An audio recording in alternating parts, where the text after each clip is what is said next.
one.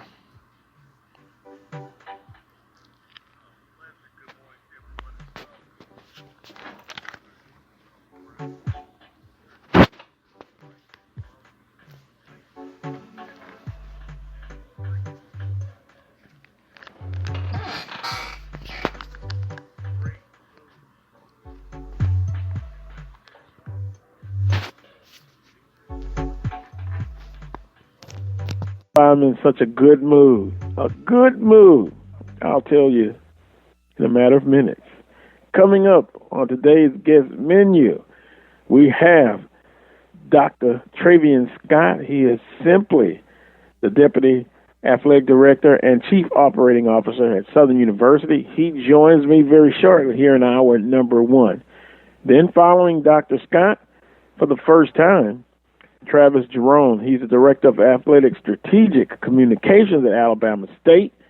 He will join me second here in the guest menu. Then in hour number two, our regulars, Coach Van Pettaway, joins me. And then following Coach Van Pettaway, Brandon B.J. Jones of HBCU Game Day. Here's what's trending on the Carlos Brown Show. Swac Women's Soccer Championship. It is upon us. The number one seed, Alabama State, versus the number two seed, Grambling State University, to decide the SWAC Women's Soccer champion for 2021. Congratulations to both institutions now vying for that championship. FAMU loads up on its future schedule with Power 5 opponents. Check this out. In the coming years, Miami, Florida, Georgia, South Florida, and North Carolina. Wow. Coming into the Southwestern Athletic Conference, and what a tough game opponents in the next several years out of conference. Their Director of Athletics said simply it fits his philosophy to schedule those type of games when they get the chance to. Knowing Coach Willie Simmons, he won't back down, but boy, it is simply going to be tough. And then last but not least, a week later, still trending, Southern University takes down Jackson State 34-14. And the score is not indicative of a thorough victory for Southern University. I had some concerns, but that's now, 8 straight against Jackson State? Boy, you know, streaks can go one way or the other. Now, all eyes will be set on Grambling State University in the spring edition of the Bayou Classic. And wait a minute. Breaking news. Southern has eyes to the fall. Can they end a streak against Alcorn State Braves? We shall see. To get involved in today's show, as always, the Carlos Brown Show at gmail.com. You want to send a email to the show. Also, the Carlos Brown Show Facebook Messenger page is open. Questions and comments are taken there. Also, if you feel that you would like to contribute to the Carlos Brown Show, Cash App is available 24/7. Even after a hellacious storm in Baton Rouge at about 4 a.m. this morning. The Carlos Brown Show, Cash App. Well, before I get into my analysis of the Jackson State football game, and, you know, as a coach, you have to put this out of your memory and store it in the long-term or short-term memory bank. But as a fan of Southern University or alum, you enjoy it just a little bit longer. So let me just do this. I'm going to introduce the producer of today's show, who basically told me he didn't think it was going to be close. And we give credit where credit is due. Dr. Michael Prince. Good morning, Dr. Prince. Good morning, sir. How are you on today, man? I'm doing fabulous. You feeling better? You're feeling better, I hear. Feeling better? Yeah. Because you were really, really nervous, man, about last week's game. And like I said, just looking at the nuts and bolts and the history of how Odom is performed after a bye week, this was a no-doubter for me. Mm-hmm. And it proved you were more confident than me. I will give you credit for that. Yes. Yes, sir. Yes, sir. But I know you were feeling good, and you did your happy dance, and you're feeling pretty good right now. Now it's all eyes on the Bayou Classic 2.0 Spring Edition. Spring Edition, and yes, I'm very happy. I'm sure the Jaguar Nation is happy. Probably more confident than me. But I saved some of my notes, keys to victory, that I made for myself, and just to see. And I guess I'll pat myself on the back just a little bit. Us Southern fans are very arrogant and cocky and confident for the most part. You don't say. Yeah, and so I guess I'm that. I fit that bill as well. But a dominating run game for Southern University last week, 294 rushing yards. Now, if you would have told me, and my keys to victory was that Southern University had to be able to run the football, but they really were dominant. 294 rushing yards. And let me give credit where credit is due. I've given Coach Odoms and his staff, but specifically Coach Odoms, a tough time. It's tough love, as I would like to say, okay? But a great game plan. And to me, it looked like the coordinators from the outside looking in had a lot of say-so in this game plan. But the offensive line, very dominant. A couple of things that stick out to me. The time of possession was just dominating. There's that word again, dominating. 42 minutes and 49 seconds. And in the first quarter, they held the ball 12 minutes and 34 seconds. Jackson State, 2 minutes and 26 seconds. The first drive of the game set the tone. Jackson State couldn't handle the physicality of Southern University. So now that's 2 weeks in a row. I mean, Alabama State, they rushed for a whopping total. Southern, a whopping total. So is there some concerns for Jackson State alums? In my humble opinion, yes. Yes. I talked about third down in two factors. Third down, Southern University must be successful in third down. They were 14 of 20. I love that. And then I also said on defense, they had to get off the field. Jackson State was not successful at all on third down. So they accomplished those goals. Defensively, they made JSU one-dimensional. 66 total rushing yards. And then they had to rely on their passing game. Although Jackson State passed for 243, that is controlling the passing game. So they made them one-dimensional. I also talked about they had to limit the explosive plays. And they did that. Minus 175-yard touchdown running catch by Jackson State. They were able to force turnovers, and then the defensive backs, for the most part, 3/4 of the game, let's say 90% of the game, they played well. You often talk about special teams. They blocked the punt, set up a touchdown, short field. Barajas was outstanding. After Southern University scores in a time-consuming first drive, I'm sitting there and watching. What are they about to do? An onside kick. They had to see something on film. The kicker executed it very well, and he recovered it. And at that point, if Southern punches it in, Jackson State's down 14-0. But back to Barajas, 30-yard field goal, and then a personal best, 49-yard field goal with about 5 yards to spare. So you look up and down this ball game, it just wasn't close, in my opinion. And yes, I was nervous. And that, yes, it's a rival. To me, a very heated rival. But these numbers, 474 yards total offense for Southern University. Numbers of plays, 84-54. My goodness. That is a recipe for success. Time of possession, third down conversion. Jackson State was 1 of 8. So when you look at it, a thorough victory. Now, Skeleton got benched, but then came back. First drive did pretty well.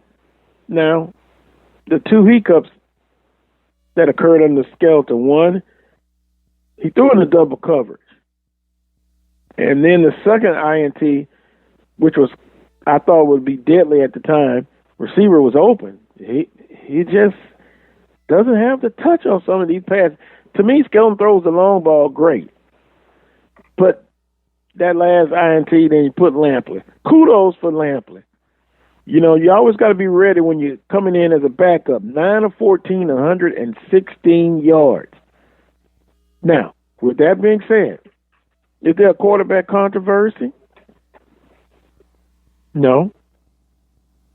I think he will go with Skeleton in the Bayou Classic. But to me, I would use the opportunity to use Skeleton in a Taysom Hill type of situation. Heck, I'd play both of them on certain plays together. And you can even have Skeleton in the backfield and then move him out to wide receiver. I'm just saying. So, Southern University over Jackson State 34-14, 4-1 on the spring season. 1 game left. Next week, the Bayou Classic. I'm just so happy. We're getting messages in already.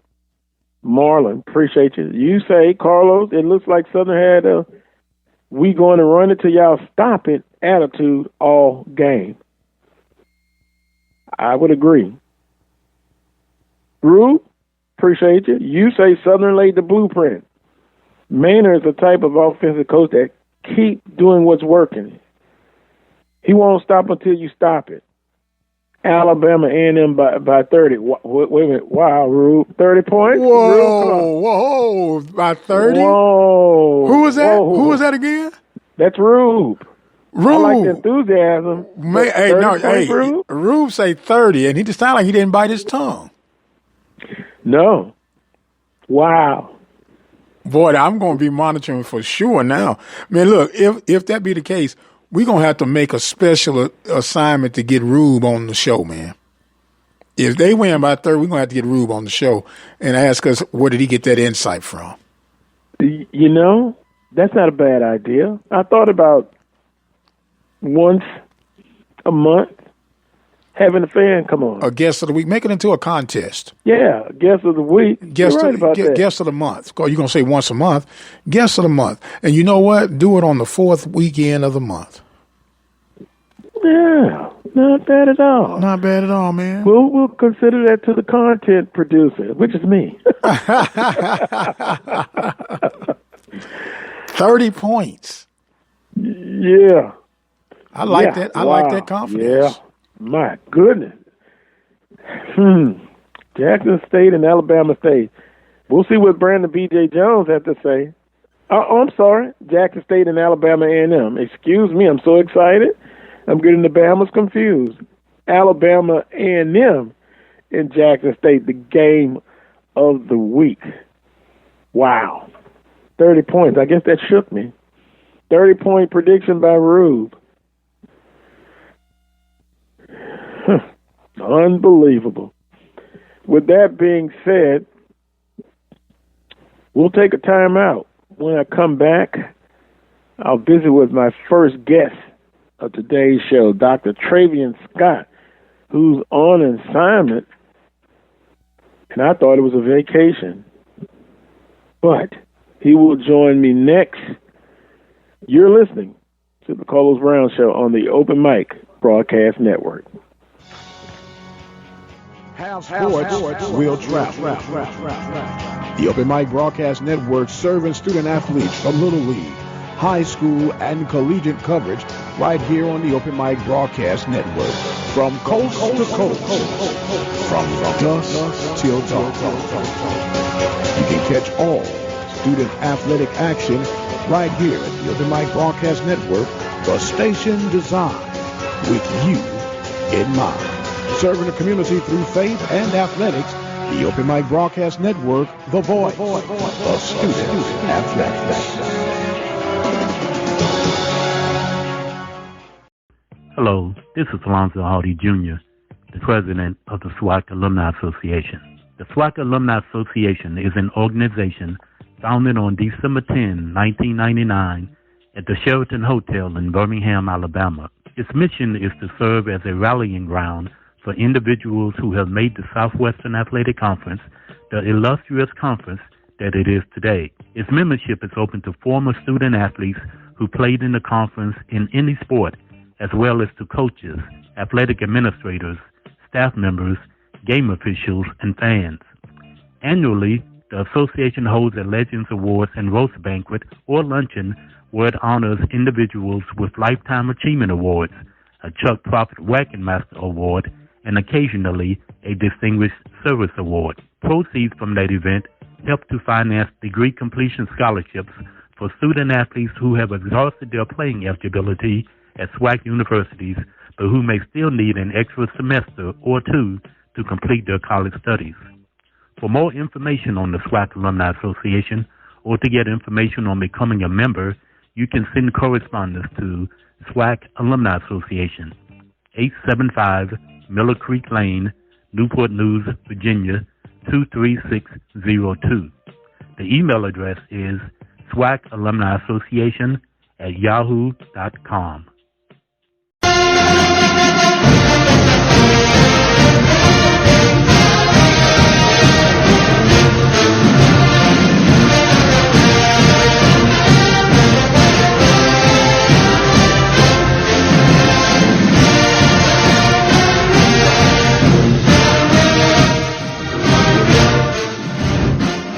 Welcome back to this week's edition of the Coles Brown Show, heard exclusively right here on the Open Mic Broadcast Network and Spreaker.com. Boy, I'm not embarrassed to say it. Music to my ears. The best fight song in America. Just simply. Okay, Dr. Prince, I understand. First guest of today's show, Deputy Director of Athletics and Chief Operating Officer of Southern University, Dr. Travian Scott. Dr. Scott, I don't have to tell you about that music. Listen, I'm taking that light this morning. Good morning. And that is music to my ears. Mike Prince, Dr. Prince, you know you can appreciate that.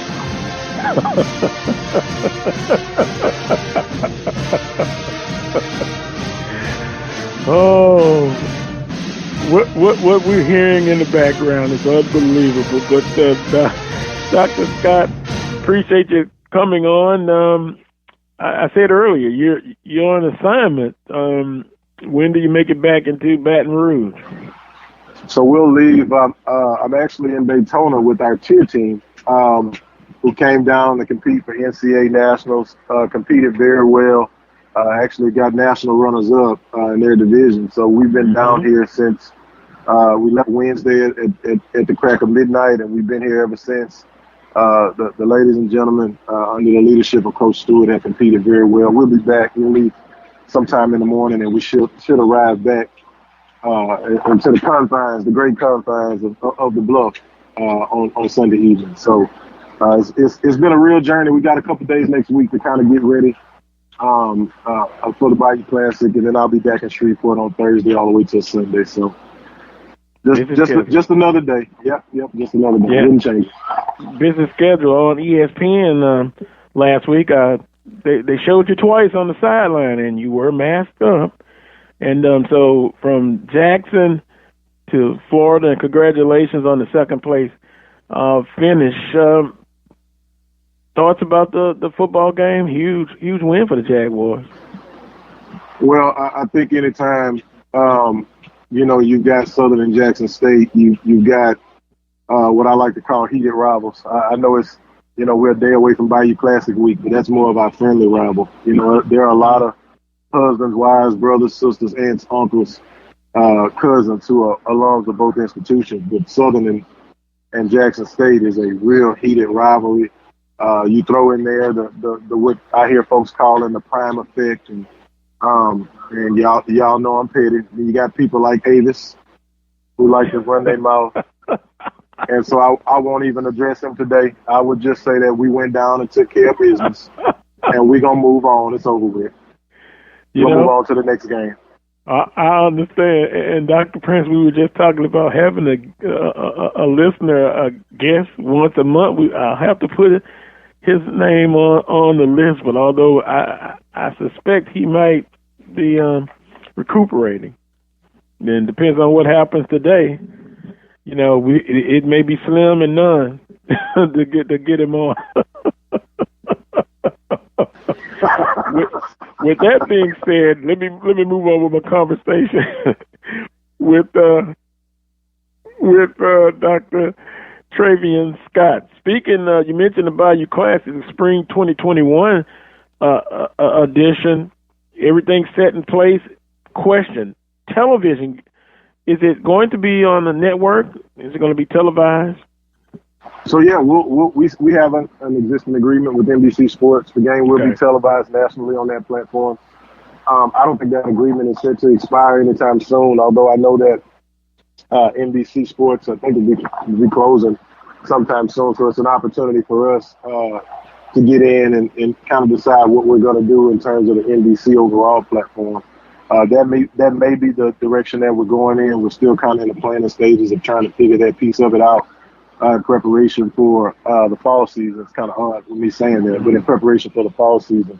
And so we look to have something out on that late summer, early fall. And we'll wait for the official announcement.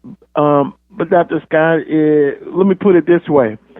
Do you see as an option going back to the major NBC network? I know when I read the release, some of the teams, institutions that have played some of the sporting events that will move after the network cease to exist, some are moving to USA Network. Where do you see it landing in the fall with other options that are available? Well, I think you're exactly right. I think there's about as good a chance of it maybe moving and being repurposed, for the sake of the viewership and what that game means in terms of pageantry and the HBCU experience. It may be an opportunity to move it, of course, to another network. Obviously, NBC would have the first right of refusal, being that we do have an existing agreement. But if NBC doesn't pick it up, doesn't find the proper value, and doesn't give both institutions what we need, this is a decision that's going to be made in the best interest of the Bayou Classic. I think we have an opportunity to, maybe sit back and negotiate it out, leverage every opportunity, again, for the betterment of both institutions. That could very well be a possibility. I think, though, and I heard you reference other schools, moving their games to USA Network and things of that nature. And that is 1,000% true. But none of those contests have the allure, of the Bayou Classic and the history and the tradition and what it means to HBCU college sports at large. And so NBC is cognizant of that. The other networks really and truly are chopping at the bit, hoping that NBC drops the ball. And we'll just see how it goes. But we know that we will have some type of national platform, whether that be NBC or USA or one of the other major networks, to display our institutions, and hopefully it goes well. But we're looking forward to it nonetheless.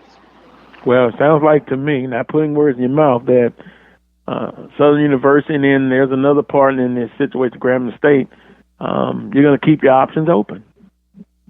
Absolutely. Oh, interesting. Very interesting. Visiting with Dr. Travian Scott, Deputy Athletic Director and Chief Operating Officer at Southern University here on the Carlos Brown Show. So with that being stated, as we'll close up this little part of the conversation with the Bayou Classic, is there spring 2021? Is there anything else you would like to give to the listening audience about the Bayou Classic, again being played next Saturday in Shreveport?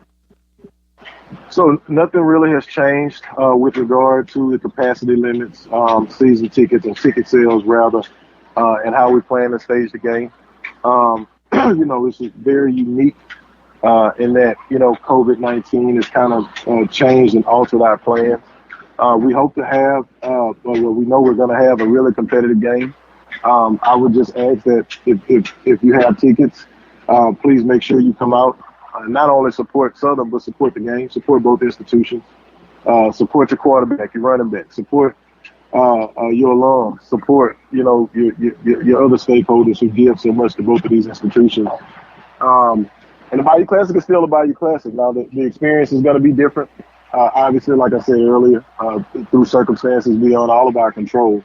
But it's still two great institutions with two great coaches, two great alumni bases in the great city of Shreveport. So it'll be different. But my thought is it'll be every bit as effective as was last weekend over in Jackson, Mississippi. So come out, enjoy.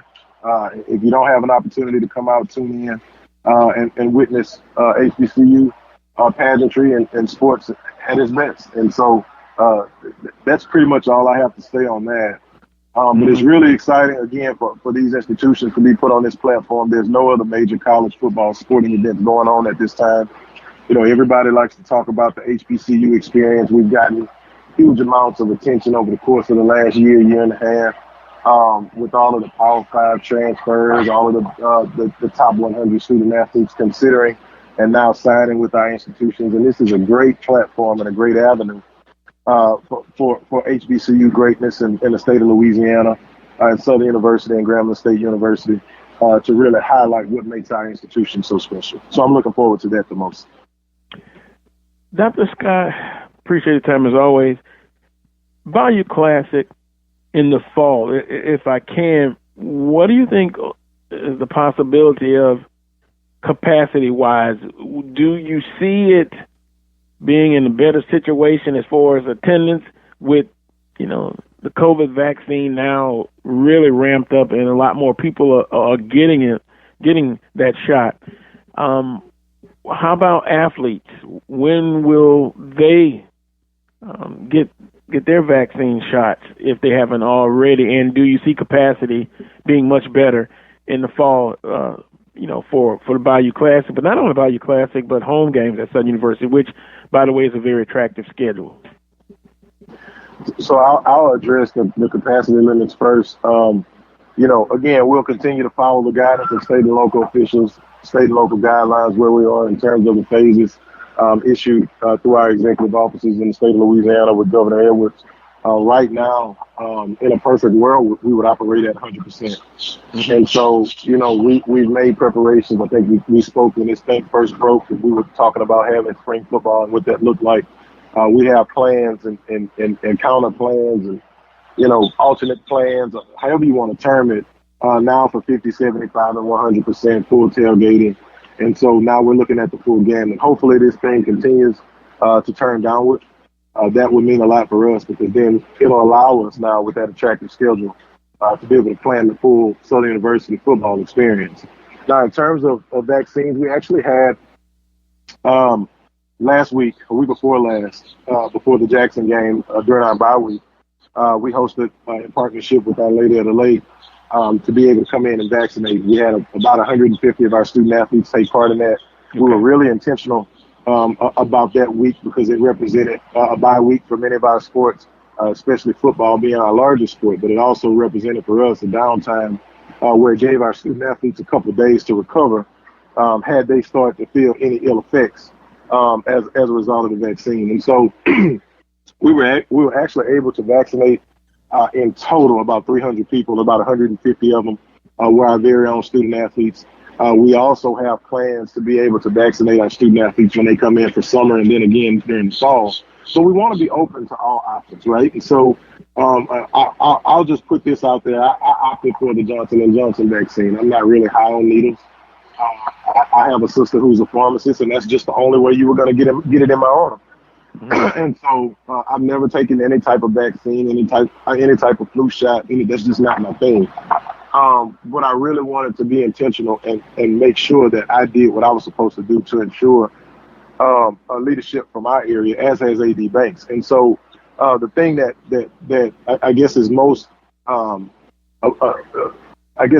is most obvious to me as it relates to our student athletes is that they all have their own individual preferences, right? As to what vaccine, if any, they would like to take. And so our task now is to make sure that we're providing those options and educating our student athletes. We actually hosted a panel for all of our student athletes. It was a mandatory panel. We had them going on concurrently, one for our young men and one for our young women, where we had different doctors over in specialty areas that affected men's health and women's health. And we answered questions about the effectiveness of certain vaccines, the side effects of certain vaccines, how it affects fertility, what research has shown, and all the way down, the full gamut of questions. And our student athletes did an outstanding job of posing those questions, asking probing questions, and quite frankly, asking follow-ups and being really good stewards of trying to gather as much education as possible relative to each and every vaccine option,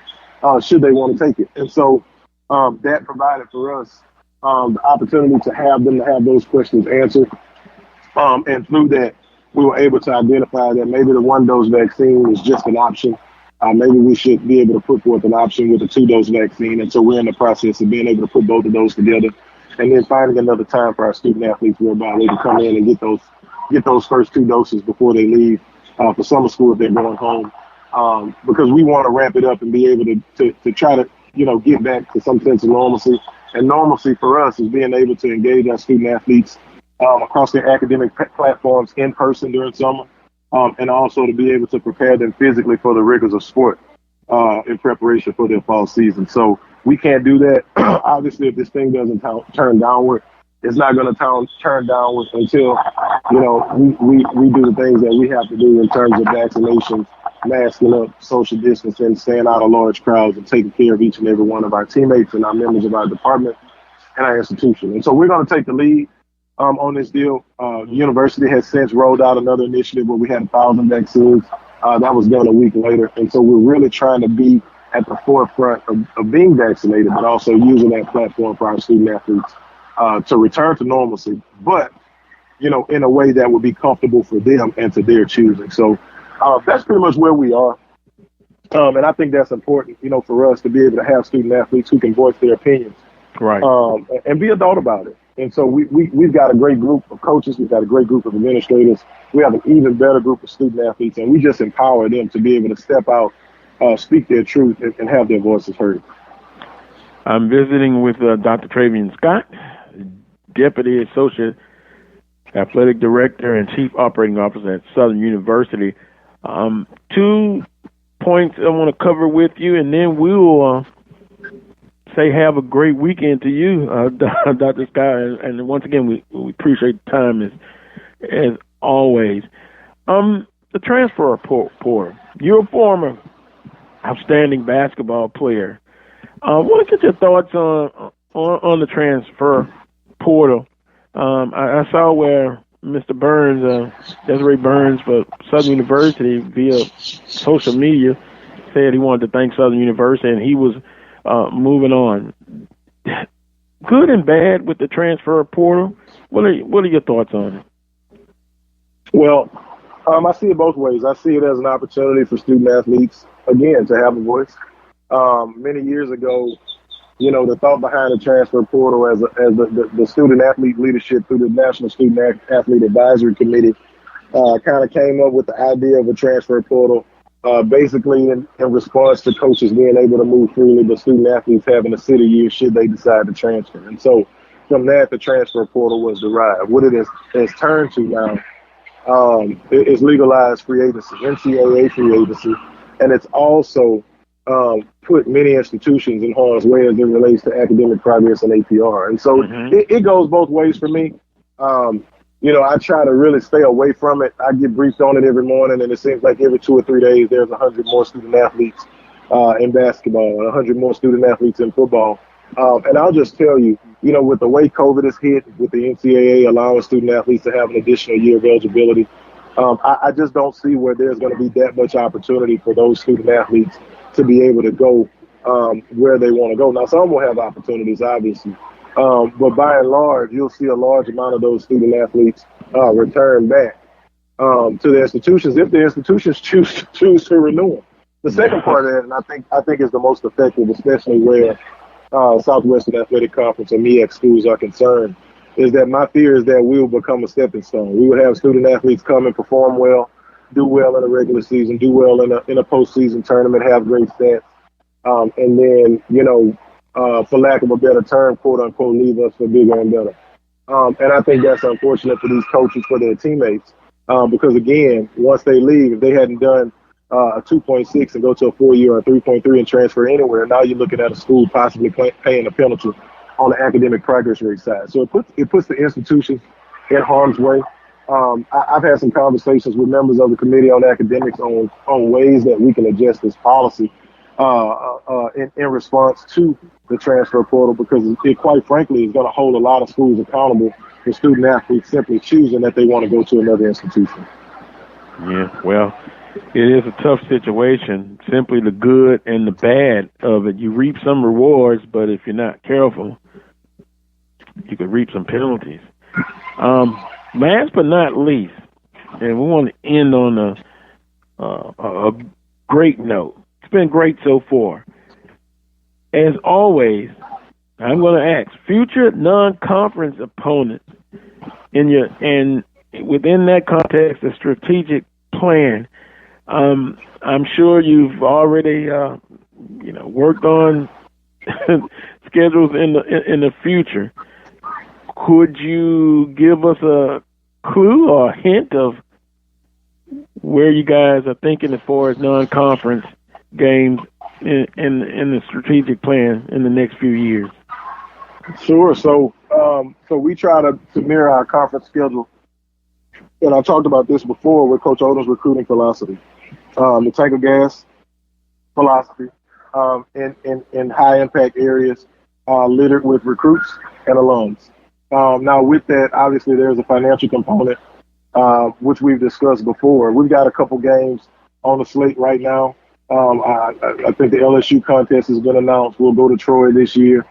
We try to stay anywhere from Houston, San Antonio, as far north as maybe Nashville, Tennessee, as far east as maybe Atlanta, Georgia. And so with the conference now taking on 2 additional members, and I've spoken about this ad nauseum about our need for being able to host interesting home matchups, right? So, of course, not disparaging any institution, we want to make sure that we have contests out of conference that our fans would enjoy, would be able to support, and would quite frankly would pay to see. And so we hadn't always had those in the past. And so my first response to that is we're going to make a concerted effort to have at least 5 home games for the duration.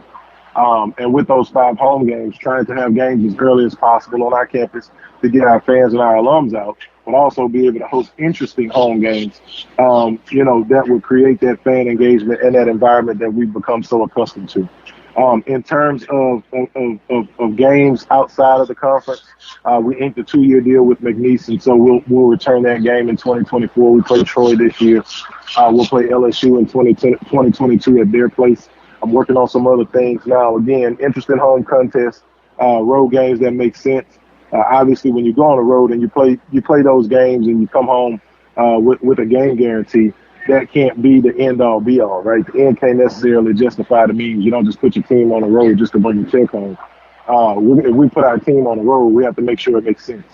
And so we want to make sure that we allow our student-athletes the experience, but that we also give our fans a unique opportunity to be able to see as many games within the friendly confines of A.W. Mumford as possible, but also be able to go on road trips that's not too far, because as you know, the Jaguar Nation, when we travel strong. So, I got Dr. Prince on the phone, and I would be remiss if I didn't take this jab, but you know what, Mr. Prince, Dr. Prince, I'm in Daytona now. I had a flight Friday night scheduled for Houston.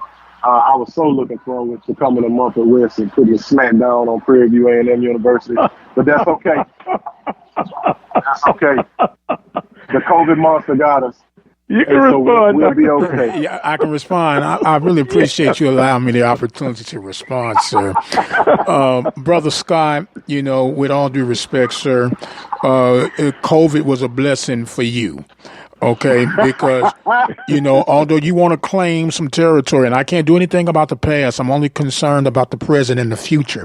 And I will guarantee this, that if and when you do come back to Prairie View, and if you get the win, you going to come up missing. Look, on that note, Carlos, on that note, I will see you October 23rd. My jabs were more reserved for Mr. Avis Heath. I got something for you. Oh man, you know what, man? You're a hard guy not to like, but you sure make it easy sometimes when you do these jabs. But I love you, man, like a fat kid loves candy. And you know, I want you to be safe in Daytona. Don't take no wooden nickels. And I'm gonna ask for extra security when you get to Prairie View, so you don't get hit across the head with one of them panther paws. How about that? Oh yeah. Okay. I thought I would need it in Jackson, but they were so quiet. They didn't do anything. Boy, you know, there's an old saying, and you got me out here now. They say it got so quiet you could hear a mouse peeing on cotton. Oh my God! Look, I'll stop there because it's over. I'll stop. Avis, I know you hear me. Don't hide behind Facebook, Avis. Oh man, hey man, you something else, man. I had somebody just say, he talking about Avis Heath. Yeah, hey, you Southern Jaguars need some holy water in you need to drink a whole bottle of it. Just drink a whole bottle. Submerge yourself in it until you start feeling the boil come out your system, man. But I'll tell you this, I love Southern University. I love the other member institutions of this conference. As always, it's a lot of playful banter, but we have a good time. Mm-hmm. One of the things I recognize and realize about this league is we'll talk about each other, but don't talk about us, or we'll come for you. Absolutely. So just very glad to be able to engage and have fun, and like I said, have that friendly banter. But Avis. Well, all I can say, front of the congregation, Avis, we'd like to have a word with you. Boy, he done took him to church. Man, look, I'm gonna get out of here before it gets even crazier. Just remember to keep your GPS system on, though. Keep your GPS system on, because you're gonna come up missing, man, up here in Hill Country. Yes, sir. And as always, go Jag. Dr. Scott, we appreciate the time, safe travels, and for those who are tuning in or maybe wondering, Avis Heath is a big, loyal Jackson State alum, and I've had the chance of meeting him in person. Actually, he's a very nice guy, but now on social media, he is a different personality. So that's who we mean about Avis Heath. He's getting some name recognition. Look at people saying, "I love it." I love it. Hey, if you know anything about Dr. Scott, I'm as humble as they come, but I will say your name. Avis Heath, come to the front of the congregation. The Jaguar Nation would like to have a word with you. Have a great weekend, Dr. Scott. Yes, sir. You too. Be well, y'all. Bye-bye. All right, good. That was Dr. Travian Scott, Associate Athletic Director, actually Deputy Athletic Director and Chief Operating Officer for Southern University. Going to take a quick time out. And when I come back, I'll visit with Travis Jerome. He's the Director of Athletic Strategic Communications at Alabama State. He does a lot. He's a busy guy as well, like Dr. Scott. So, Travis Jerome, he's up next. You're listening to the Carlos Brown Show on the Open Mic Broadcast Network. Drivers and bicyclists both have the right to be on the road and travel safely. And when we're on the road together, safety is a shared responsibility.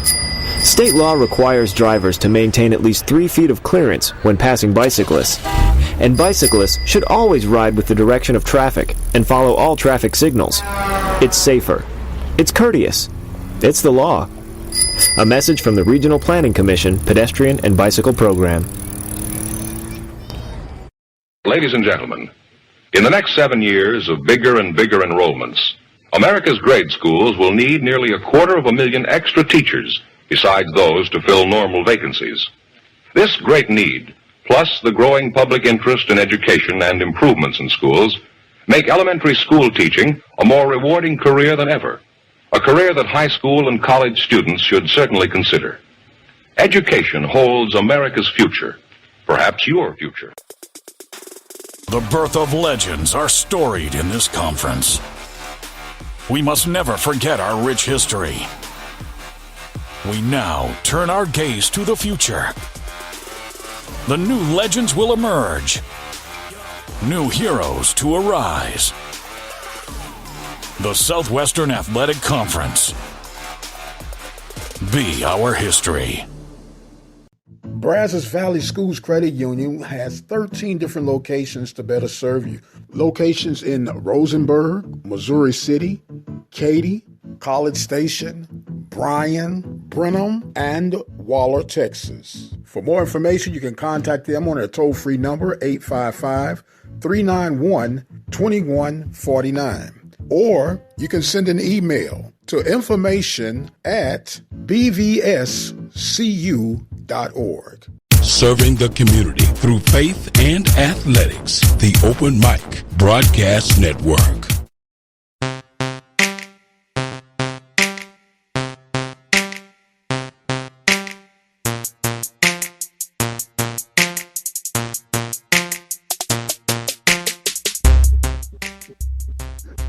Welcome back to this week's edition of the Coles Brown Show here on the Open Mic Broadcast Network and Spreaker.com. Once again, I want to thank Dr. Travian Scott, Deputy Athletic Director and Chief Operating Officer at Southern University, for joining us.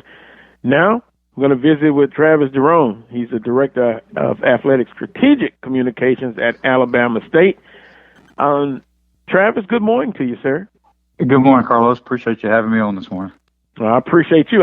I'm trying to remember. Is this the first time I've talked to you on the Coles Brown Show? I believe so. It is. We've always facilitated coaches and administrators for you, but yeah, this is the first time me and you have actually sat down on air and talked. Well, I appreciate the time, and let me just say this: I'm on the email list. I'm always getting a lot of information on Alabama State. So I appreciate the work that you and your staff you're doing at Alabama State. Just a tremendous job. Well, I appreciate that. You know, our number one goal is to make sure we promote our student athletes, coaches, and program, and we try to do that on a daily basis, if not hourly basis, around here. I understand. Travis, Alabama State, a tremendous baseball program. We'll start talking about baseball. JSU and Alabama State, a tough opening game for the series, but two opponents that are no strangers to each other. Yeah, we were watching the game here from Montgomery. Obviously, we couldn't travel because we've got home football today. Right. But we were watching the game, and for the first 6-7 innings, first 6.5 innings, it was a no-holds-barred Alabama State-Jackson State series and game, and one bad pitch here led to a run, another bad pitch led to another run, and that's your typical, opener or Alabama State-Jackson State game. Now, they came here and it was 3-1 winning games, and we had chances to win all three of them. But those two teams, year in, year out, top two in the division, you can put them in a hat, throw the names up in the air and see which one lands first, and that's who's going to win the division that year, and it seems to flip-flop every year, or go every 2 years between the two. Today's game, will it be impacted by the weather? Because I know the system moved through Baton Rouge this morning, around 4 a.m., and it was brutal. Are there any contingency plans if this game will be affected by the weather today, Jackson State and Alabama State? Nah, and that's a great question for the folks at Jackson. I think they've made their plans, and that's why they tried to play it at 3 to give themselves some time if they needed to push it back. It was originally scheduled for 6, but that gives them some more leeway in case they have to push things back. I don't think they'll be affected too much. I think they'll get the game in. It's going to be interesting to see from my seat, who the two pitchers are going to be, because they've switched their rotations up yesterday. So it's going to be interesting to see who comes out for each one on Saturday, to see if Jackson goes ahead and tries to close the series out and win the series, or if they hold out for Sunday. Travis, this Alabama State baseball program, we talked about it earlier, being a great baseball program. This season kind of started off slow, 12-15. Now, what do you see as far as the strategy today with this baseball game against Jackson State? I don't know if there's a whole lot of changes that Coach Vasquez needs to make. When you talk to him on a daily basis and you watch them play, they've got a really good club. It's the same club that was 14-4 last year. They've lost 6 games by 1 run. They lost another 2 by 2 runs. So they could be 18-9 or 20-7 going into the weekend. But I just think it's the ball's bouncing left when it was bouncing right last year. And I think once they get the one good bounce and can steal a game maybe from Jackson and get rolling, this team can roll off a lot of wins. And I think they'll challenge. Obviously the East Division is almost a foregone conclusion, because Alabama State's going to need to get a lot of help from a lot of folks in the East, and I just don't think they're going to be able to get it. So now you set your sights on, okay, I'm going to be the 2 seed going in the East. Now you set your sights on getting ready for the tournament and trying to find that fit, find that rotation, to see what can help. And I don't think there's going to be a whole lot of changes. We were surprised yesterday when we saw Breon Pooler take the mound to start. He's usually our Saturday guy, and he goes out on a Friday. And I think that kind of caught everybody off guard. So now we'll see what happens. We've got Jordan Gould that'll throw, but now it's who's going to throw the Saturday game. Jeremy Rivera, a name that people know if they've watched Alabama State baseball the last couple of years. Kid's got a rubber arm, throws in the low 90s. He's finally back from injury. So maybe that's the key. Maybe that's the thing that gets him rolling, is getting an extra arm back that has some intensity on the mound. But it's always a crapshoot when you go to Jackson State. Omar and Jose know each other really well. They recruit the same way. So they're two styles of play that are exactly the same. That's going to be interesting. What you just said, and as you were mentioning it, a foregone conclusion. I would agree with you, Travis. Second seed, if you can kind of look, towards the tournament. Alabama State still, I believe, will play a vital role in the Swac baseball tournament, and representing the Eastern Division. Well, and when you get to that tournament, you roll the ball out every day. It's a one game tournament for everybody, even though it's a double elimination tournament. You have to be on your best game every single day, and we'll get to see what the West is about. We've got Grambling coming in here on our bye week here in a couple of weeks to play. So we'll get to test the waters with the Western Division and see where we really stand overall in the conference. A lot of people don't realize that, as good as we were last year, we could have had the opportunity to be just as good in 18. We went into the tournament with 22 healthy players and only about 8 healthy pitchers. And so our guys, the last 2 games of the tournament, we're rolling guys out that had already thrown. And Darren Kelly, who started the championship game, had missed the previous year due to Tommy John surgery and threw the first game of the tournament and tried to come back and throw the championship game and just didn't have a whole lot left in him. And that's when Southern took advantage. Not taking anything away from Southern, but we knew what we had going in, and we were just trying to keep the game close to give ourselves a chance. And, pitching is always a topic of discussion. Quality, quantity. If you can get into a team's bullpen, do you see the same thing? The team that is most successful or has a chance to be successful is one that can, have a decent bullpen. Yeah, especially in our tournament, because you're going to have a lot of teams that only have 2 quality starters and a decent third. So you want to try to get into the bullpen as quick as you can, and I think that's what Coach Vasquez and the rest of his staff have done. As they developed a quality bullpen. Yesterday was an anomaly. With Peyton Harris coming in and struggling, that's not the kid that we've seen the first 11 times he's taken the mound this year. He just struggled a little bit yesterday, threw a couple bad pitches, and you're playing against a good Jackson State team that's going to take advantage of mistakes, and they did. And you turn your head away or you blink, and before you know it, Jackson State's got 5 or 6 runs in an inning And they've always been like that, though. They always can erupt at any point. We can always erupt at any point, which, would be nice to see at some point to get one of those 12-11 Alabama State, Jackson State games or 15-14 kind of games. Visiting with Travis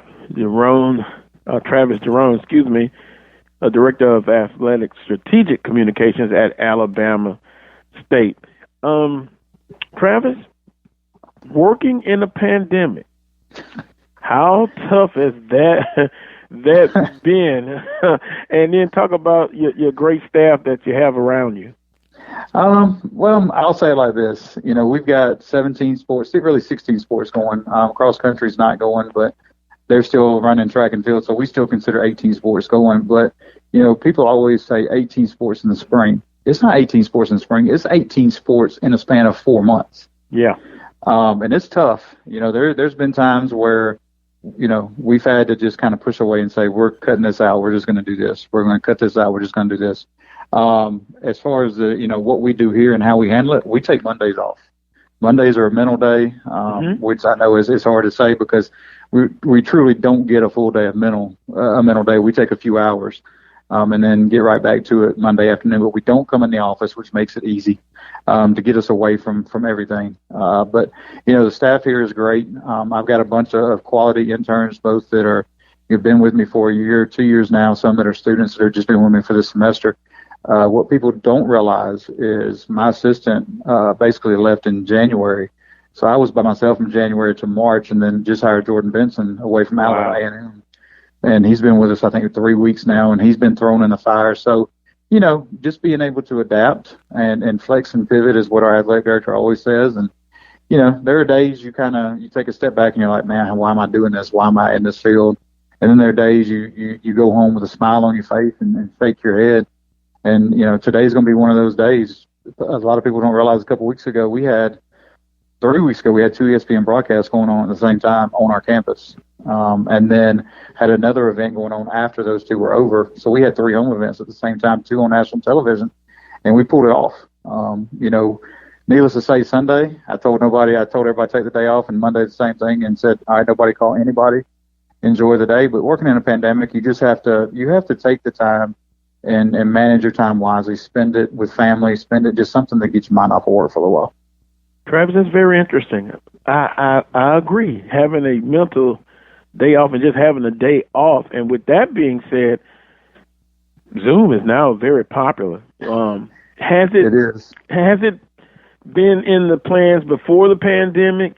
And 2, will that way of doing things be incorporated in the post-pandemic? I'm talking about Zoom and streaming. I think for us, it will be. Streaming we've always done.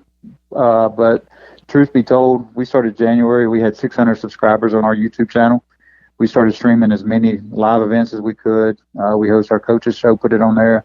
We host different coaches series. We have a lot of different, what we would call YouTube series that we have on there. Now we're above almost 2,500 subscribers now since January. And we picked up another 900 after South Carolina State played here last week when we streamed the game, and we'll do it again today with Mississippi Valley. But, that's our outlet. Our outlet is to become our own media source and our own TV source, because people can pick up YouTube anywhere. You can get on your phone, you can get on your computer, you can get it anywhere.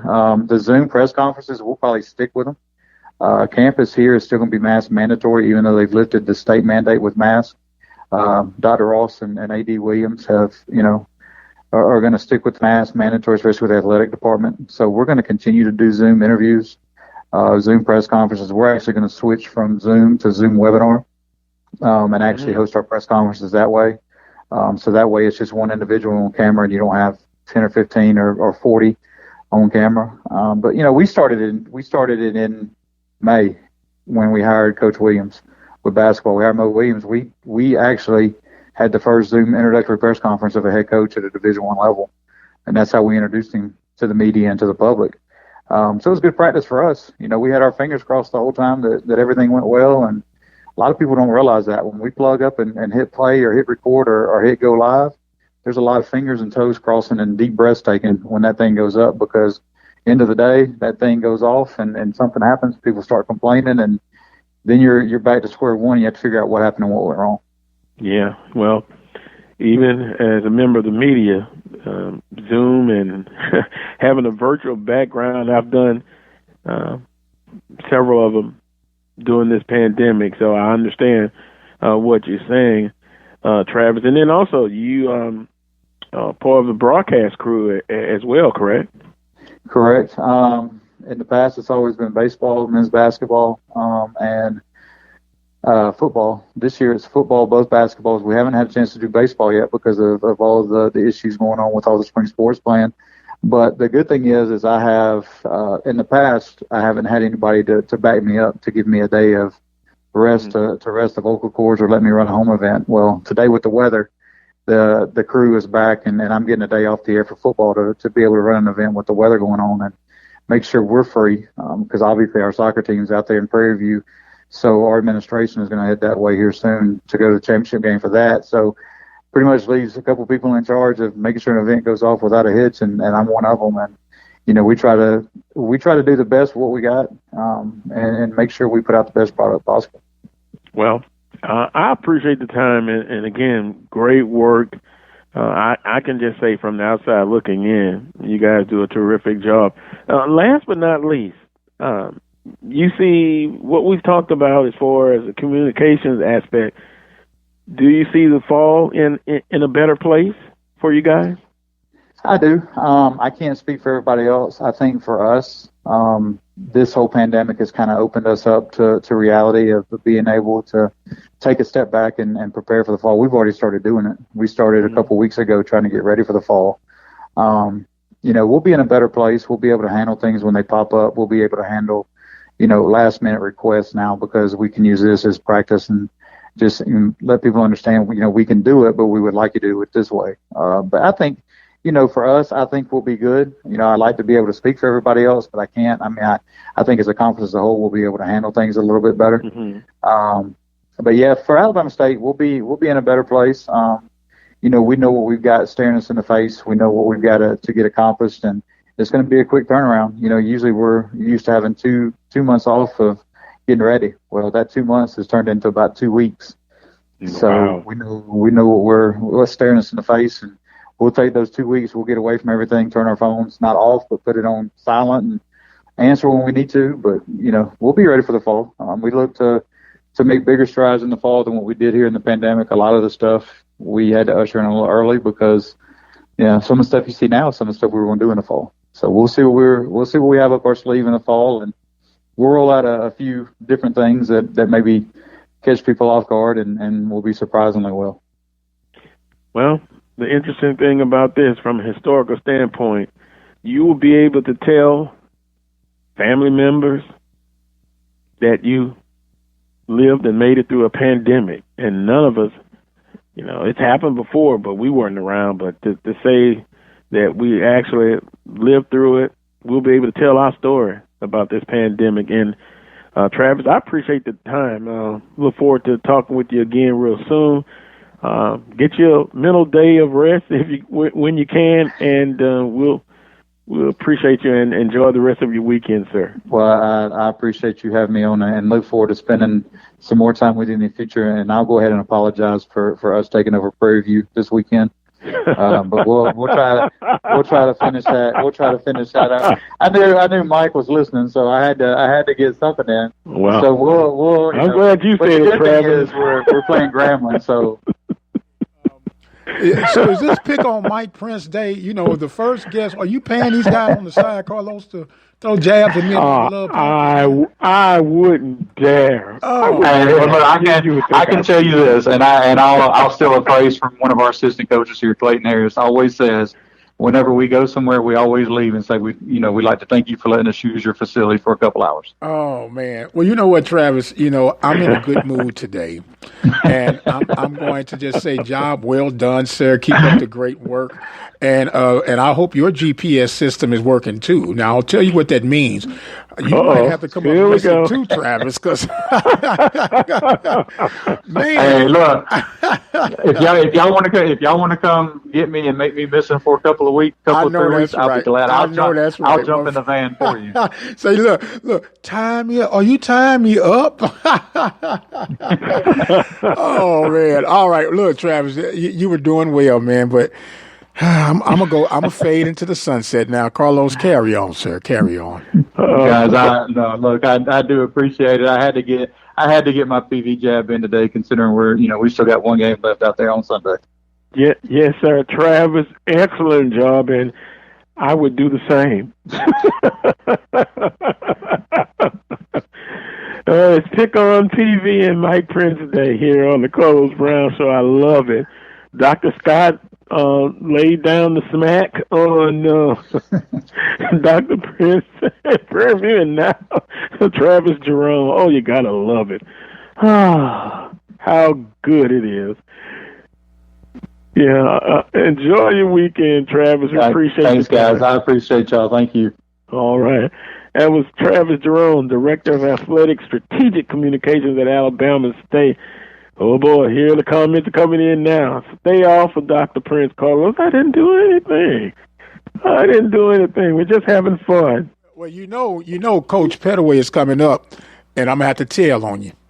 Oh, I knew you would. I'm going to have to tell on you, man. I'm going I'm sitting back here chilling in the production chair, making sure you're transitioning, sounding good, and you want to cast shade on Brother Prince. But that's okay, brother. They say every dog has his day and a good one has too. Wow. Yes, sir. Am I a good dog and will I have to? Bad boy. Uh-oh. I've been charged and found guilty by Dr. Prince. Yes, sir. They say to heck with a trial. Take him straight to the news. He's been bad all day long. Twice. Well, in radio, legally, you're innocent until proven guilty, correct? But depending on who you ask.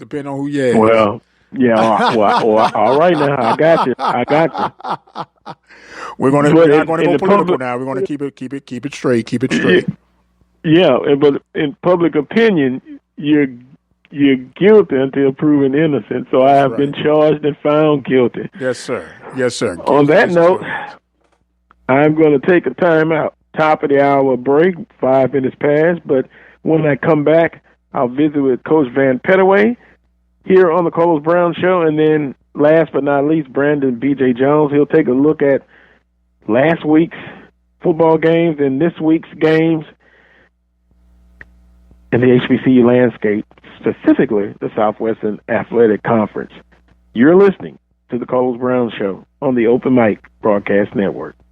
You're looking to expand your business or services? Let the Open Mic Broadcast Network help lead the way.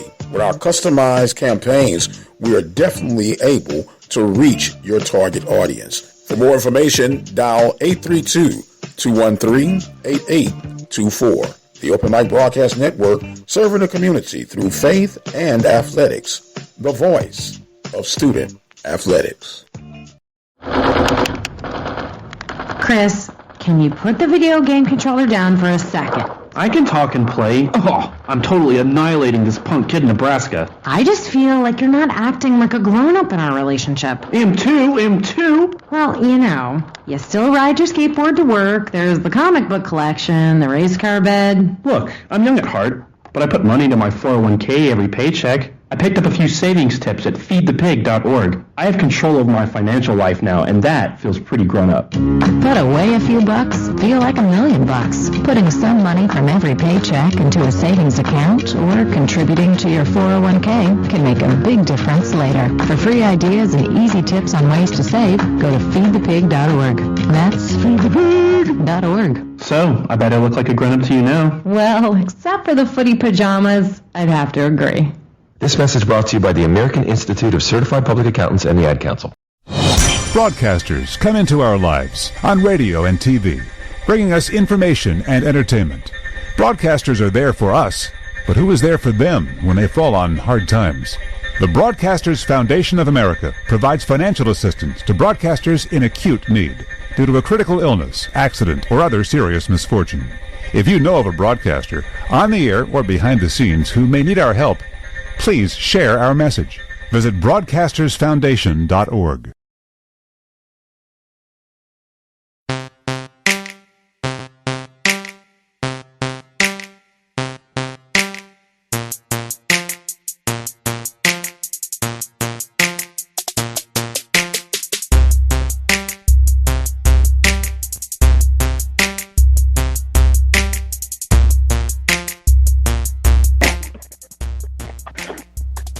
Welcome back to this week's edition of the Carlos Brown Show here on the Open Mic Broadcast Network.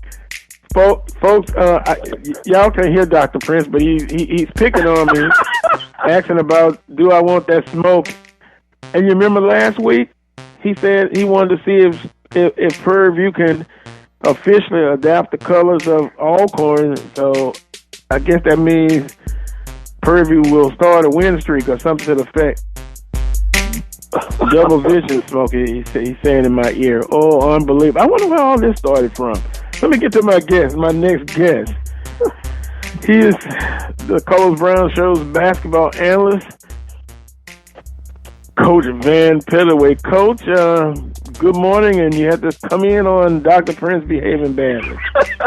Good morning, Carlos. It's a great morning, and anytime Dr. Prince is ratcheting up the pressure, it's a good day. It's a good day. So if he's ratcheting up the pressure, that means that things are going well. Well, Coach Pettaway, when you say it, it has a different meaning, but not to Dr. Prince. Look, you can't hate on me all the time, Carlos. Not all the time. Give a brother a break sometime. A broke clock is right at least twice a day. Oh, you correct a lot of times, and it's with a touch of love from me to you. Well, you know what? Thank you, sir. Thank you, and the love is right back at you. Go on, I appreciate it. But get him, Coach. Get him for me. But you know what? It's great. I mean, when you look at it, we're all HBCU. We're products of HBCUs, and we put the word out about these great institutions, and I'm just happy to be a part of it. And it's a lot of fun, and I do get people commenting about how we do things, and that's a great feeling that people are enjoying what we do, we're doing. A great feeling, and we appreciate those words. And Coach Pettaway, we get right into it. A national championship game. Wow. Two on the women's side, and then on the men's side. You know what? I'm going to admit that I was totally floored. I was totally wrong. I had Gonzaga. I had the champagne flowing, the confetti, everything, and Baylor said just not so fast, and a thorough whipping of Gonzaga. And I'm not shocked that Gonzaga lost. Oh, wait a minute, maybe I am. But the way that they did, Baylor was the best team on the court. Right, and I was one of those people who so-called analysts around the country who picked Gonzaga. I picked them as well because I thought they had the depth. But what we did not measure or we could see was what was in the hearts of those kids from Baylor. They played inspired basketball. They jumped on Gonzaga from the tip. They made sure that they sent a message early that, hey, we're here to play. We've been hearing all the talk all week about how you going to hang the banner and how we wouldn't be able to stay on the floor with you guys. But we got a little something we want to show you, and they did it. They did it on the defensive end by just being a very physical team on the defensive side of the ball. Their defense turned into quick offense. They turned Gonzaga over when they got ready. And so it was just a total team effort, total team domination. And all you can say for a game like that, in my case, I was just flat out wrong because I could not measure the hearts of those young men from Baylor. They did their thing. When you look at Teague and Mitchell, man, they were all over the place. and they led that team to victory. Everybody thought that Gonzaga with Suggs and Timms and all that they were ready. They're not. And see, this is the sad part about Coach Few and Gonzaga. They're going to be the Buffalo Bills of college basketball. Wow. You can get to the big dance, but she walks out on you. You get to that dance, and your date walks out on you. And that's what has happened to Gonzaga. When you look at their record, in terms of getting to the Final Four and that kind of thing, they cannot win that crown. And I think that's going to be a mark on their program. And hopefully it will drive them and that coaching staff to do better. But they had a great season. Yeah. But this is not the first time that they've come to the Final Four undefeated now. Coach, do you think now in hindsight, if we look, were we offered a sign by UCLA taking them to the limit? And then Baylor, talk about, to me, defensively, they were outstanding. and then their athleticism. Yep. That, to me, those two things, but specifically the athleticism, Gonzaga didn't have an answer for that. Right. And see, one of the things that has been brought up a lot is the fact that Gonzaga is still really a mid-major program. They are a mid-major program, and their success has made some people question whether or not that West Coast conference that they play in is preparing them for these other games. But I think one of the things that Coach Few has tried to do, Mark has tried to schedule non-conference games with some of the other teams, but I tell you something now, he's having a hard time getting some of those programs to play him. Right? You got some teams that are literally afraid of that smoke. They don't want to fool with Gonzaga because during the regular season, anything can happen. But I just think that he's got to play tougher non-conference opponents if he can get them. And I think that will help his team to be prepared for the type of defenses and the different approaches that coaches will be taking with his team when they get to the playoffs. See, the playoff, he does great during the regular season, but they always seem to get tripped up when they get to the playoffs. And it could be that non-conference schedule is not strong enough. He was scheduled to play Baylor earlier in the year, and COVID prevented that game. I think had he been able to play them and his athletes had an opportunity to go up against that athleticism, they may have been able to make an adjustment the second time around. But seeing that for the first time, man, they were going by Gonzaga like their feet were nailed to the floor. They were just leaving them there. And then it didn't help Gonzaga when Suggs got their leader, who's going to be a lottery pick, he got those 2 quick fouls. And so that killed his game. That killed his leadership. They needed his leadership on the floor when Baylor was making that run. But he was not there. But we got to give Baylor credit. Yeah. They came out and played. They did what they had to do to win that championship, and all of that program has gone through. When you go back 18 years ago, when Coach took over, that program was one of the worst. Because of the scandal, was one of the worst in the country. They've always had great athletes, but the scandal brought that program down. And he's done an outstanding job. Comes from great pedigree. His dad was a very successful collegiate coach, and he's got another brother out there coaching. So a very respected basketball family. But the Drews on top of the world this weekend because they do have a national championship in their belt now. Dr. Prince, you had a question? Yeah, I had a question, more of a comment than a question. Coach, a lot of people thought I was crazy leading to the game. I had Gonzaga as the underdog simply for the fact that they were still a mid-major conference team. Yep. And that's part of that struggle with UCLA and with the dominance from Baylor. These are still traditional Power 5 programs.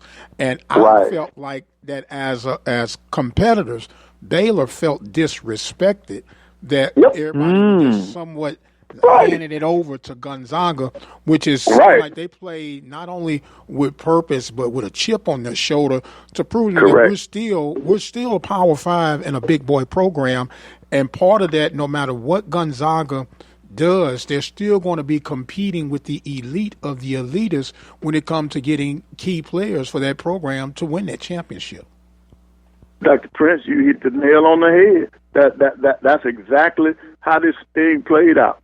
The mid-major trying to beat a Power 5 team, that Power 5 team feeling disrespected, and they got that extra fire in their bellies, and that's why I think Baylor were able to prevail. Because those guys were really tired of hearing. I mean, every hour when you turned on the television, everybody, you did not have I did not hear one person publicly say that Baylor would win that game. And I think that annoyed the coaching staff and it annoyed those players. And so they had a little extra to play for.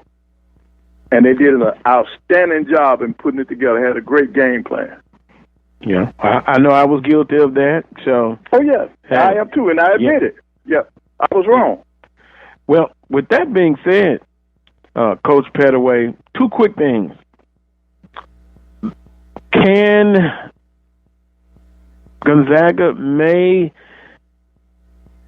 could they look at, from a geographical standpoint, scheduling more non-conference games with Pac-12 members, which Pac-12 members did very well, better than expected in this recent term. And then two, you think Baylor's coach will be contacted by the University of Arizona, Coach Miller, step down? People in Baton Rouge now are wondering with long eyeballs and long ears, if you know what I mean about that situation. Mm-hmm. Well, I think he should be a candidate.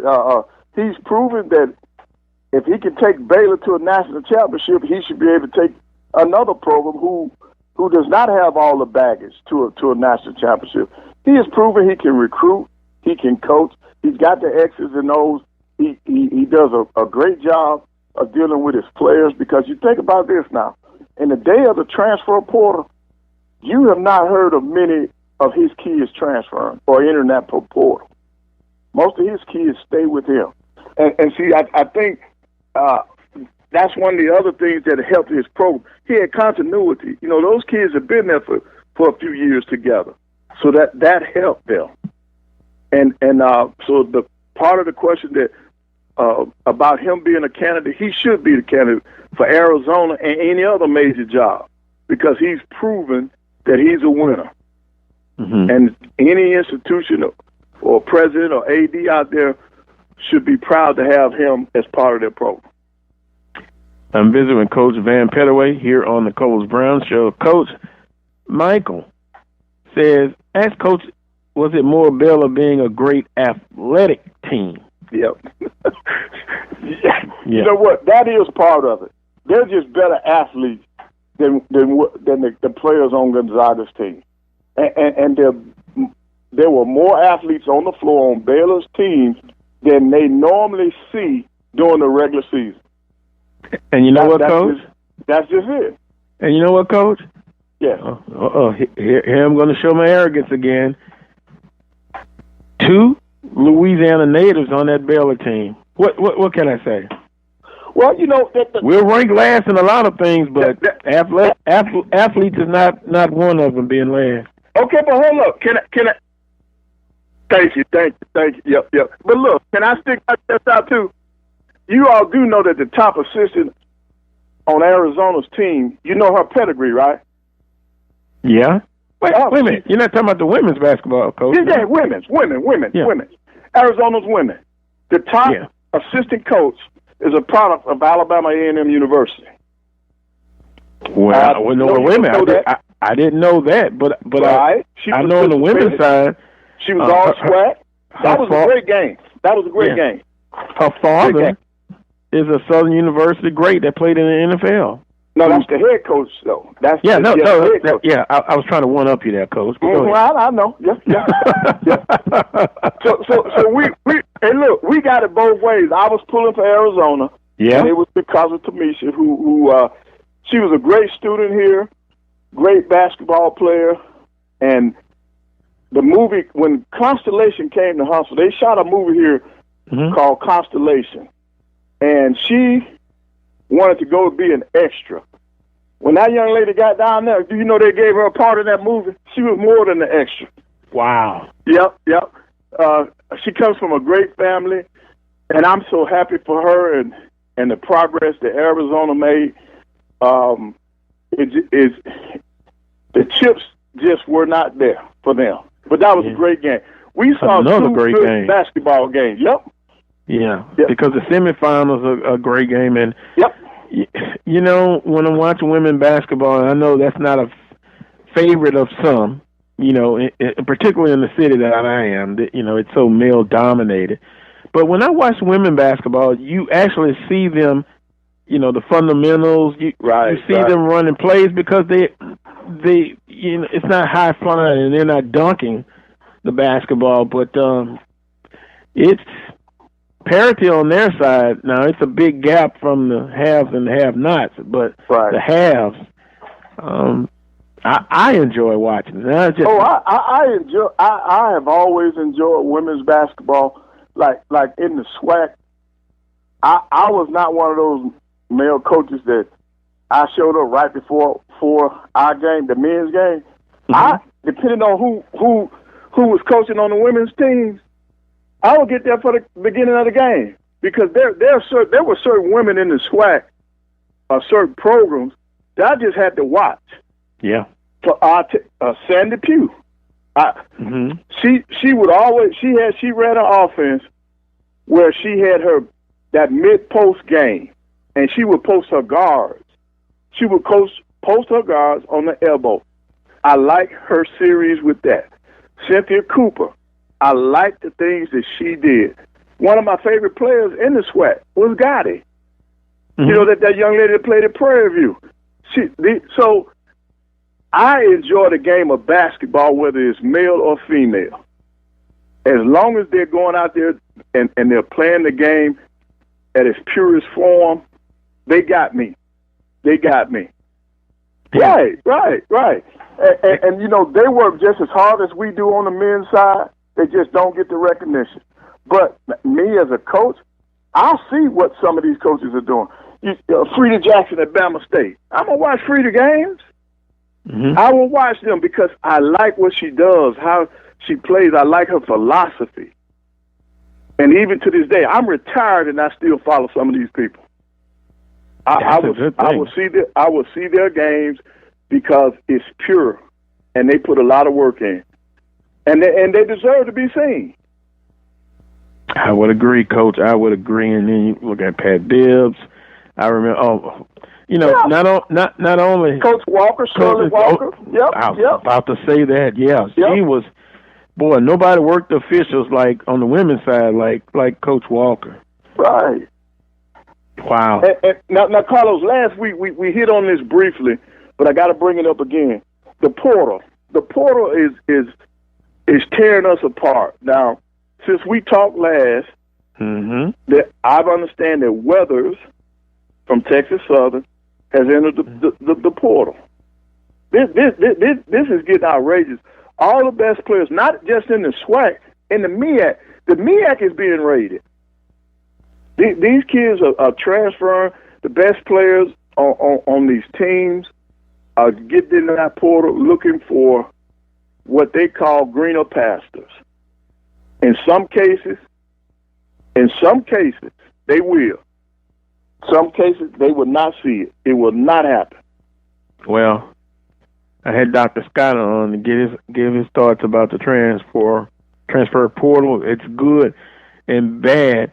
Also, Mr. Burns from Southern University, I saw via social media, promising, and I believe he was a sophomore. He had offers to, like Rhode Island, but he chose Southern University. He's now in the transfer portal. it's good, then it can be bad. And Right. Dr. Scott talked about from an academic standpoint, it could be harmful. Right, for APR, yes.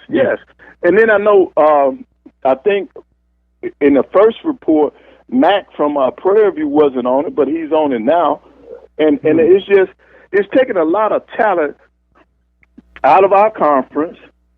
And then, there's one school that has 6 players to join the portal, and that coach lost his job at Cincinnati. The administration said, wait a minute, we got 6 people want to get out of here? What's going on? So they did an internal investigation, and they fired the coach. They didn't like the way he was handling the players. Interesting. Well, and speaking of that, Coach, I talked to a colleague this past week and wanted me to ask you about this. And it's transfer portal, and then we'll get, once again, what we were scheduled to talk about as well as philosophies, and do you recruit personnel to fit your philosophy? When do you have to look at maybe changing that philosophy? But are coaches, his point was he believes that coaches are actively recruiting players to get into the transfer portal and leave their school. You have any thoughts on that? Wait a minute, Carla. You say the coaches are recruiting. Well, maybe I need to rephrase it a little better. Are the coaches, what is their role in the transfer portal? Say, like, if you're leaving one school going to another, are coaches doing something that they shouldn't be? Well, in some cases, you may have coaches that think a player has outlived their welcome.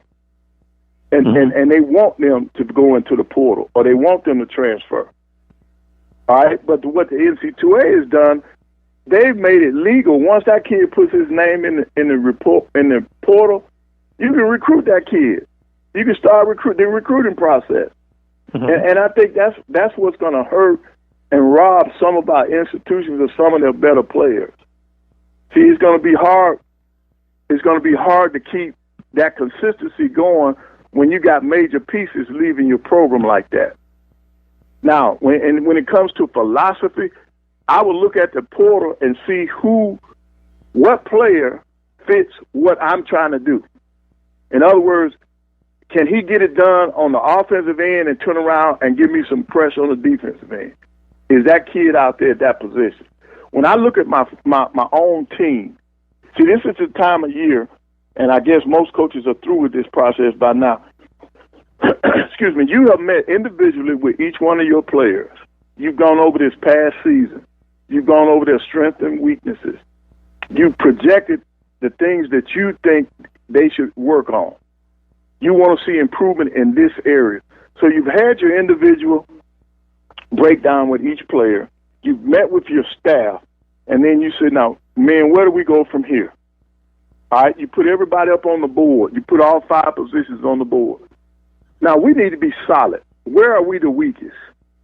Is it at the 3? Is it at the 4? All right, we need to make this a priority.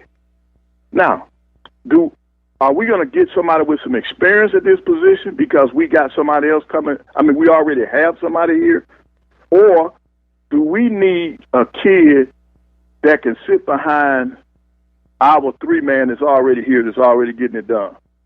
So these are the type of things that are going on right now in all the different programs that still have their staffs intact. You know, at places like Arkansas Pine Bluff with George Ivey leaving, you know, that program's in flux. Okay, who's going to help keep those players there? Okay, the recruiting process is a whole lot different now. You can't bring kids on campus. Everything's got to be virtual. Well, who's going to lead that on now that George is gone? So these are the things that are taking place right now after the season. And with this portal, it makes it even tougher because we can be on the board right now. We just said that our 3 is one of the positions that we're looking at, and we got somebody coming back. Well, who knows tomorrow if that kid don't walk in the office and say, Coach, I'm getting in the portal. I'm leaving. So it's tough because as a coach right now, you have to recruit your own players again. You have to make sure that they're committed to you in those individual meetings.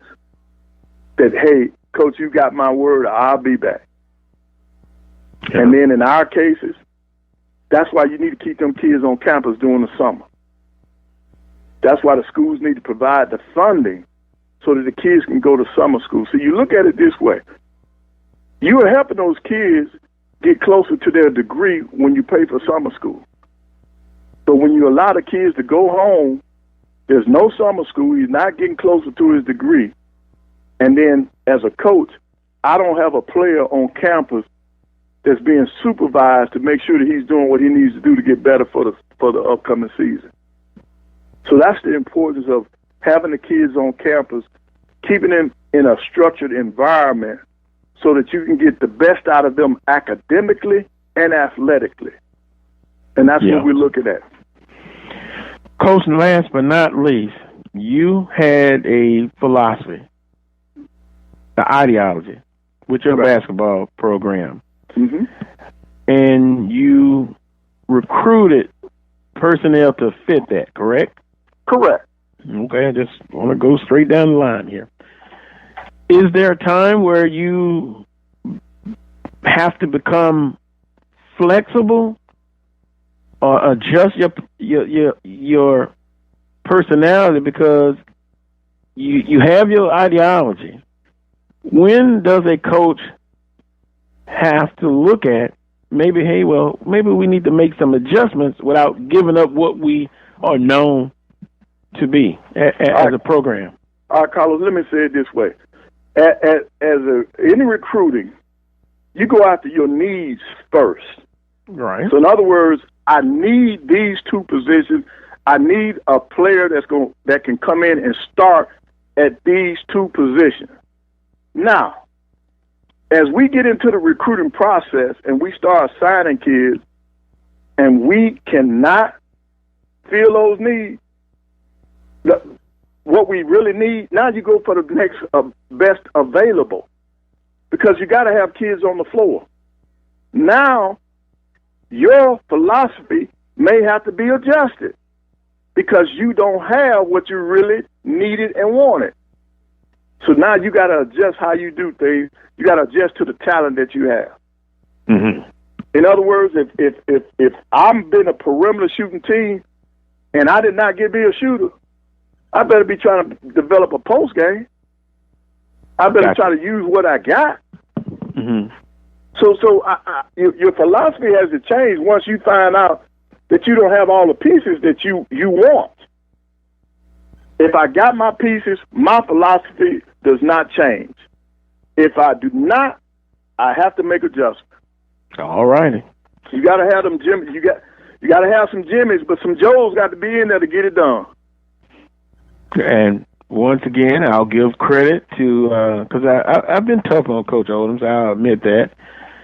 But last Saturday, great game plan, and they were able to execute the game plan. No, he wasn't. The players did. Well, yeah, I'm sorry. Yeah. You're yeah. right. Well, you know what I mean. Yeah. The game plan, and it leads down to the execution. The players were able to execute the game plan. You're absolutely right. Just like I want that smoke to come today.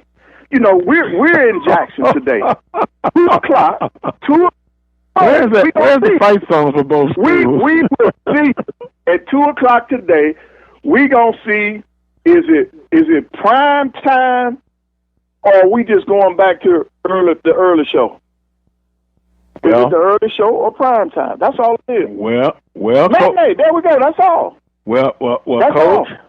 I'm gonna say this: the only concern I have, and I told Coach Maynard this, and he hung up on me. Being off for so long, not their fault. Yep.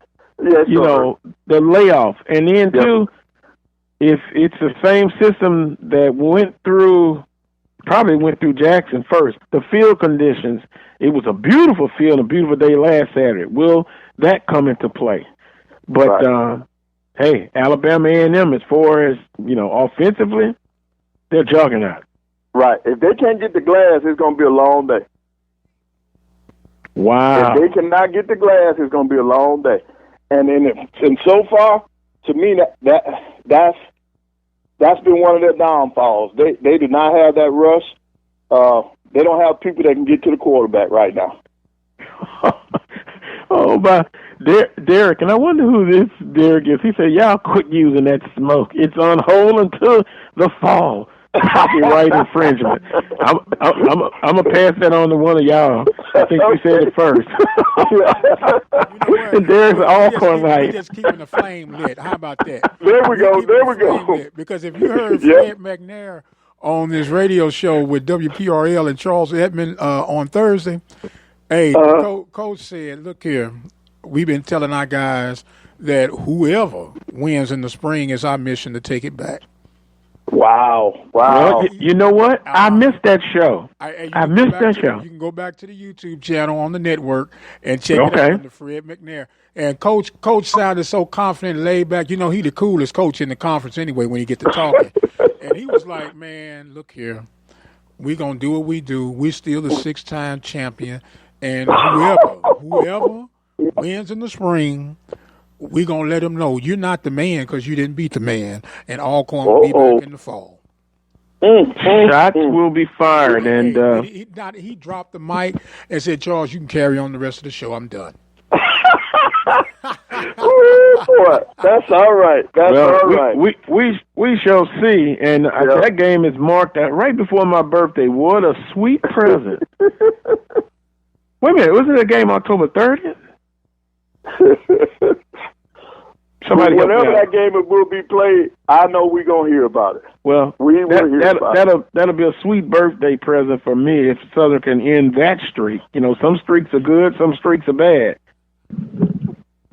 But I give them their props. Yeah. Well, Coach, as always, it's been a pleasure. We've had some fun. We've had some information. Thank you. And enjoy the rest of your weekend, sir, and continue to be safe, you and your family. Hey, thanks, guys, and thank you all for this opportunity, and you all be safe, and God bless. God bless you, too. Wow. It has been an interesting show. Let me take a quick time out. When I come back, Brandon B.J. Jones of HBCU Game Day. We'll get his thoughts on last week's ball game, break it down for this Alabama A&M and Jackson State game, the game of the week. And, I'm going to go back and I forgot about that in my busy schedule. Coach McNair is who we thought he was. He's still Coach McNair. Unbelievable. Nothing else I can say about it. Until someone dethrones them, they are the champions. And walking off that field in 2018 with the fireworks going on, you have to really feel a special way.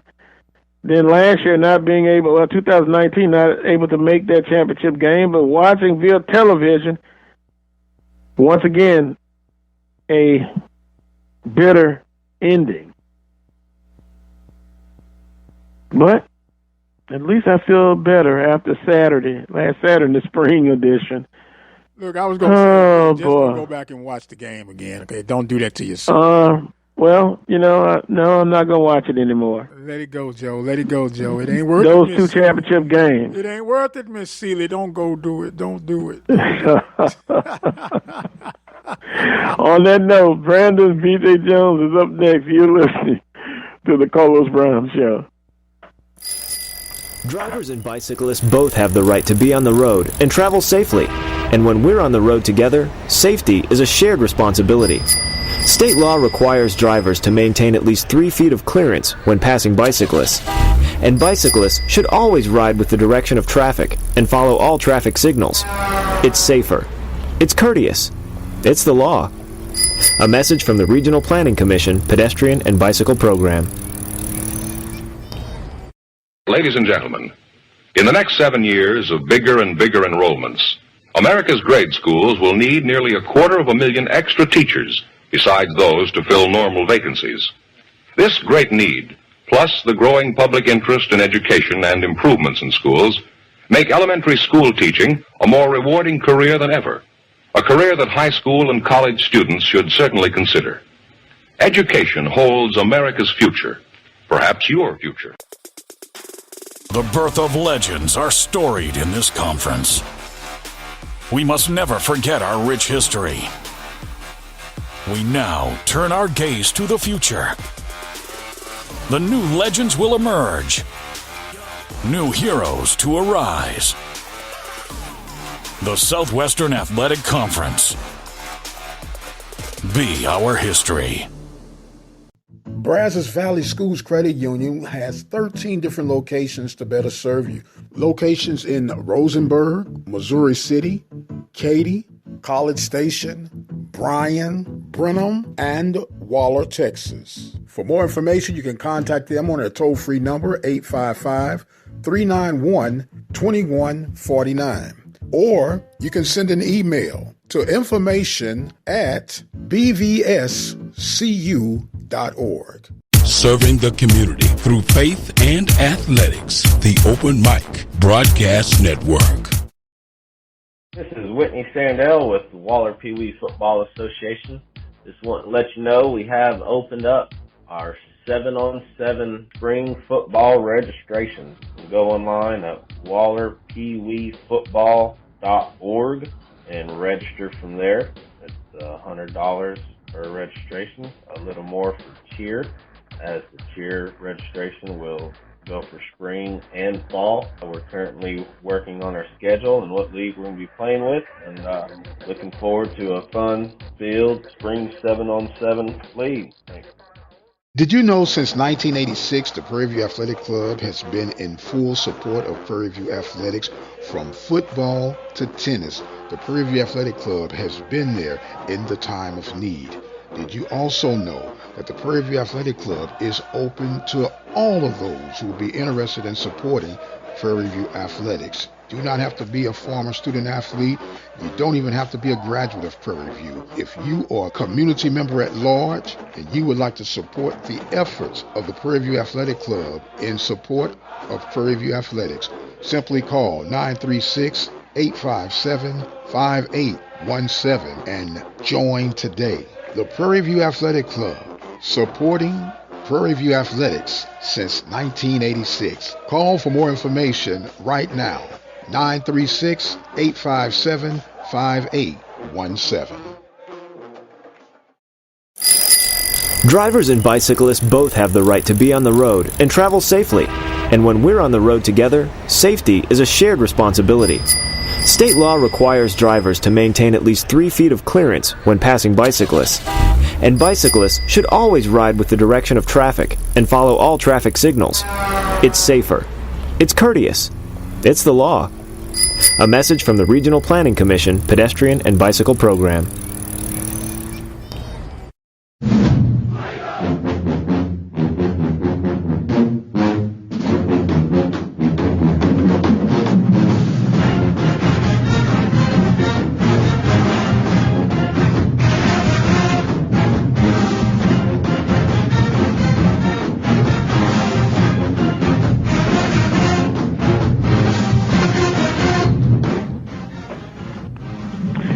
Welcome back to this week's edition of the Coles Brown Show, heard exclusively right here on the Open Mic Broadcast Network. Well, we were looking for Brandon B.J. Jones, but we have missed our connection. So, I've got 11:47, and wow, Derek, thanks a lot. Derek was looking for the Alcorn State Brave music. They said the disrespect continues. Yeah, Dr. Prince says we'll have them all lined up for next week. Bethune-Cookman and FAMU, oh boy, yeah, coming into the league, and we saw FAMU is loading up on his future schedule with Power 5 opponents. Dr. Prince, what do you think about that? Miami, Florida, Georgia, South Florida, North Carolina. They played South Florida and Miami that I remember, but an ambitious non-conference opponents over the next several years. It's ambitious, and you know what else? They're close in proximity. So you get to kill, I'm going to say, multiple birds with one stone. You get the payday, you don't have to travel as much, and you get the exposure, and for the fattening of your program, if you would. So they're setting it up right, lining it up right, and I think it's just a blueprint for other schools. You're going to have to start now looking at your regional matchups that could be those financial windfalls, but more importantly, games that you should be competitive in to a certain degree, and with the luck of the draw, you can end up pulling some upsets with some of these matchups. I expect to see that be a trend throughout the region of the Southwestern Athletic Conference. Let's see, Miami, not. It satisfies two of your, one of your criteria, as far as a payday. Florida, not. Georgia, not. South Florida, Perhaps. Yeah, but I'll have that in small letters. Okay. And North Carolina. Now, where that's going to depend. Well, yeah. Well, North Carolina, Coach Brown has elevated that program to a certain extent. Now, but with that being said, you're not going to get the big paydays if you're playing the FCS. But this brings up Southern, for what it's worth, is in the FCS top 25. And there's some conversation of an at-large bid. Well, I was asked about that, and, I know you are probably more of a, can I say fan, or you would be more interested in seeing a school supporter of going to the FCS playoffs. Yes. My feelings of that and the position. Reason I say that, you have to pay an annual fee to be a part of the FCS circuit. Okay? Yes. A healthy fee. A healthy fee. So if I'm paying the doggone fees, I might as well get everything I could benefit from it. And I know that people always say, well, it costs to play FCS football play. It costs to play in any of these things. There was a study of the University of Hartford out of Connecticut, Division I program, and they've done a detailed research for the past 4 years, and they are strongly urging and considering dropping from D1 to D3. And the reason being is that out of the 350 Division I football programs or athletic programs, only 6% of those programs are making a profit. 6%, that's 22 programs. So there's old saying, throwing good money after bad. I know we don't like to hear that, but it's a reality. You're spending money that you don't have to keep up with folks who don't want to be kept up with. Well, I look at the Bayou Classic, and you talked about a return on your investment. That Bayou Classic meets that. Yeah. Southern and Grambling will make more money with that Bayou Classic than the FCS playoffs. But Magic City, excuse me? Yeah, I was saying, but once again, it's not just about those. Here's the way it goes. For the past 2 decades, right, we know that the Bayou Classic was going to boil down to who is going to win the West. For the most part, we can safely say that, right, with the exception of a couple of years here and there. Okay, so what you do as a conference, you then try to strategize who would be a highly ranked, third-ranked overall conference team, not by division per se, that could represent you in the FCS playoffs. Because other conferences having multiple teams, and some of them got 6-5 records, and Lord help us, 7-4. And we've had some great teams with 7-4 records, 8-3 records, 9-2 records, but they were not even considered. And you can say because of lack of strength of schedule or however you want to identify it, but because we've given up that automatic bid. Let me keep my bid and let me create some rules within my own conference that can circumvent if my desirable teams are tied up in the IE Bayou Classic. Okay? And still get it where you can get the benefit of being an FCS member. I guess I just don't see the benefit of playing in the FCS. Well, what's the benefit? What's the benefit of playing in the NCAA tournament? The money. Okay, what's the benefit of playing in the baseball regionals? Well, nobody makes money in baseball, but you're trying to be the best, and you want to see how you do in that tournament. Then, if that's the case, if we take what you're saying, then you're gonna have to start scheduling them, meaning conference members. Then you have to start scheduling in the regular season. You can't just get to the playoffs and don't even play that type of competition. Then you got to start playing and being successful. Now, the Bayou Classic, it sounds like you're saying that the conference should demand that don't say demand. I'm just asking.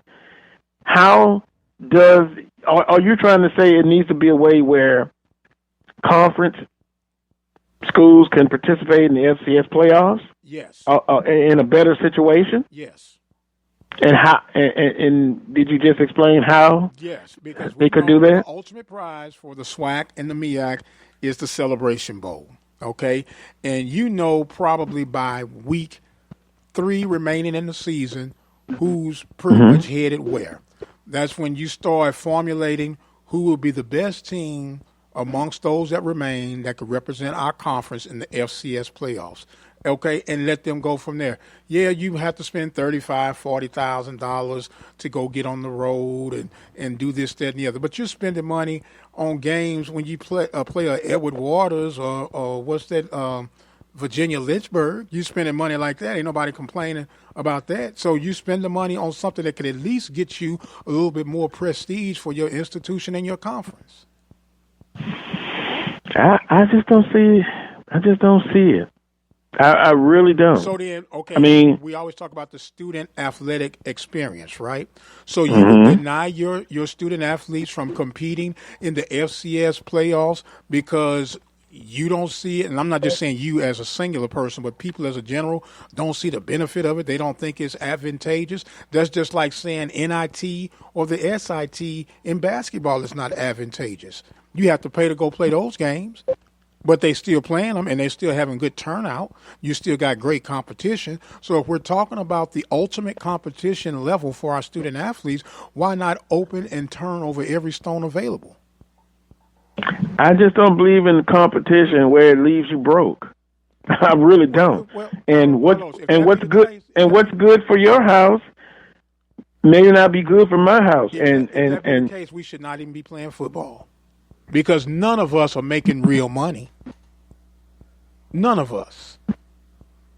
So if you're talking about some, but Dr. Prince, that playoffs, if they make it more advantageous and more financially rewarding, maybe I would take a different look at it. So then, I've had McNeese State players, I've had administrators on, and they envy the money that Southern and Grambling State is able to make with that Bayou Class, and they wish that the FCS playoffs would be financially rewarding. But, I've had people to say, well, indirectly or directly benefit.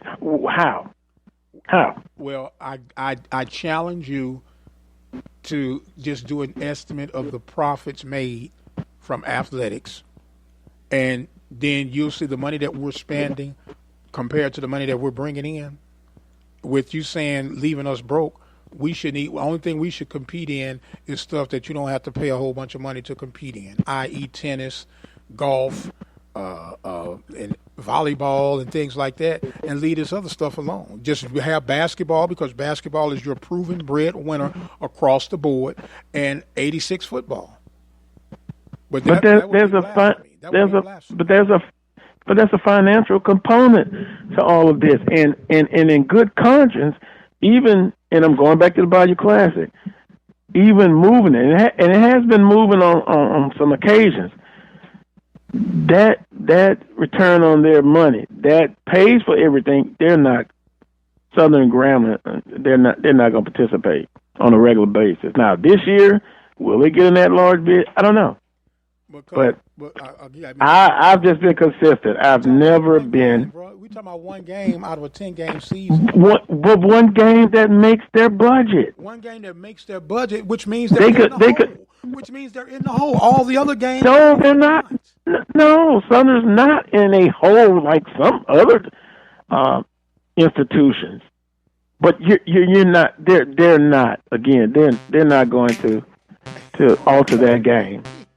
They're not going to alter it. Now, Purview. I did not say alter that game. See, you misinterpreted. I did not say. I said we need to devise an alternative plan for someone other than Grambling and Southern, because 9 times out of 10 for the past 2 decades, it has been determined whoever win that game would go and play for the championship title. But you have 1A or 1B or whatnot, and let it go from there. You could even say the loser, because by that time that game played, it's what am I trying to say? It's the playoffs had already started. But you could even have whoever was the number 2 seed in the East or the West, or the number 3 seed out of the West. If the record was better, that'd be the one that represents the conference in the FCS playoffs, and be done with it. It's not that schedule those opponents in the regular season and beat them. That's all the start. You got to play the teams in the Missouri Valleys, the Ohio Valleys, and be competitive and get on the radar, and then let the dust settle where it settles. And by the way, someone says those NCAA tournaments do not require you to pay to participate in those tournaments. That is a good point. Well, yeah, I said then football is the only game that we're spending money that you're not getting a return out of. And you can say whatever you want to say. The proof is in the pudding. We spend more money than we get out of football, with or without our classics. So if we're going to talk about leaving broke, then you need to really start changing how you play your football games, or eliminate them. Play them in the regular season and beat them. Okay. Unfortunately, our conference members have a horrible record in the FCS playoffs. We're past overdue. That conversation is always interesting. I'm consistent. We'll continue. No FCS playoffs for me. But I do want to thank Dr. Travian Scott, Travis Jerome, Coach Van Pettaway, Brandon B.J. Jones. Also, producing today's show, Dr. Brother Michael, FCS playoff advocate Prince, for producing today's show. Thank you very much. This Sunday, who you got? This Sunday we have scheduled to be with us Connell Maynor, head football coach of Alabama A&M, and the Ghost, Eric Dooley of the Prairie View A&M University Panthers. 6 p.m. Central Standard Time, Sunday evening, right here on the Open Mic Broadcast Network. That should be very interesting, Coach Maynor. Well, until next Saturday at 10 a.m. for another edition of the Carlos Brown Show. Until that time, as always, peace and God bless.